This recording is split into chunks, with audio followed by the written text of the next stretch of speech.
Wenten yane usulang saking Ketua Umum Pengurus Besar Persatuan Guru Republik Indonesia mempaikatan ring rancangan Undang-Undang Perlindungan Guru molihang penampen saking kalangan akademisi dan maosang sampun sepatutnya ne guru molihang perlindungan hukum.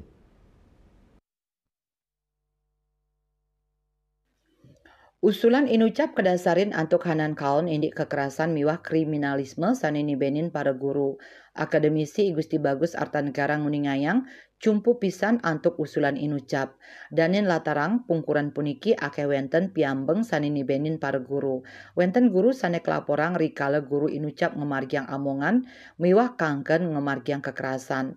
Nampenin parindikan inucap patut wenten penyayub manceng guru, wenten undang-undang perlindungan anak, sakewanten wenten perlindungan majang guru, sajoning ngemargiang profesi ipune.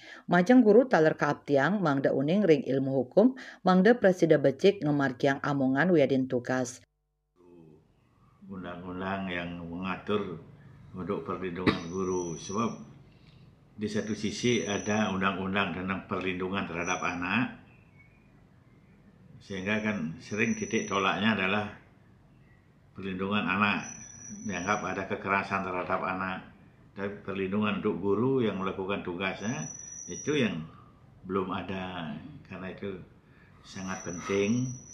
Dan guru yang lihat juga sekarang perlu mengetahui ilmu hukum sehingga kita tahu batas-batas perlakuan kita. Kalau sampai guru itu acuh tak acuh terhadap peristiwa yang ada di sekolah, kan kasihan pendidikan kita yang Guru taler kaaptiang uning ring wates-wates sajauning ngemargiang amongan. Guru taler kaaptiang urati ring separisolah para siswa ring sekolah. Mangde prasida ngawentuk karakter siswa miwah nincapang kualitas SDM sane disiplin. Antuk punika undang-undang perlindungan guru banget kaaptiang. Desak Aryani, Bali TV.